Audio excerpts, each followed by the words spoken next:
আয়ুর্বেদিক মেডিসিনে অনেক সময় গোমূত্র থাকে, সেটা কি হালাল হবে? আয়ুর্বেদিক মেডিসিনে গোমূত্র থাকে, এটা আপনি প্রমাণ করতে হবে। এক নম্বর কথা, প্রমাণিত হওয়ার পরে তখন মাসালা আসবে যে এটা কি তখন ব্যবহার করা যাবে কিনা। প্রথমত আমাদের জানা মতে গোমূত্র থাকে না, যদি থাকেও সেটা শুকিয়ে ফেলা হয়। যে জিনিস শুকিয়ে যায় সে জিনিস আর থাকে না। গোমূত্র কি দেওয়া হয়, গোমূত্র কেন দেয়, এটা আমরা দেখতে হবে। দ্বিতীয় মাসালা হচ্ছে গোমূত্র আসলে কি কতটুকু নাফাক, এটা নিয়ে বিশাল মাসালা ইতিমধ্যে বিশাল ঝগড়া হয়ে গেছে। আমাদের আব্দুর রাজ্জাক বিন ইউসুফ যখন বললেন যে ডুবে ফেললো তার নামাজ হবে, তখন অনেকে এই নিয়ে বাড়াবাড়ি হাসাহাসি করেছেন। হাসাহাসি করবেন, ফিকহি মাসালা যেহেতু মতভেদ থাকতেই পারে।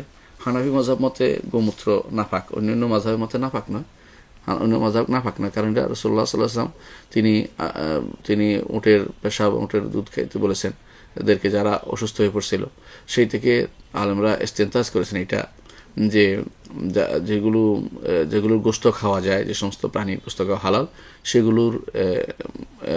সেগুলোর এই পেশাব বা পায়খানা যদি থাকে, সেগুলো ওই নাফাকের ভিতরে পড়ে, যে নাফাকি অন্যান্য ইয়ার ভিতরে পড়ে, মানে অন্যান্য নাফাক যেগুলো প্রাণী, যেমন মানুষ বা পশু যেগুলো নিষিদ্ধ, যেগুলো গোশত খাওয়া নিষিদ্ধ, সেগুলোর ইয়ার মতো নয়, একই রকম নয়, এটা আলাদা বলে থাকেন।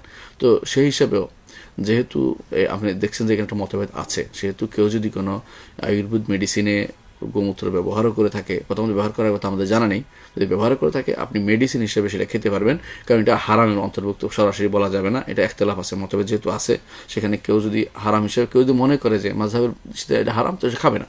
কিন্তু কেউ যদি মনে করে যে এটা আমার কাছে যেহেতু গোমূত্র হারামের অন্তর্ভুক্ত নয়, সেহেতু সে যদি খায়, আপনি সেটাকে নিষেধ করতে পারবেন না, এবং সেটা নিয়ে বাড়াবাড়ি করাও ঠিক হবে না।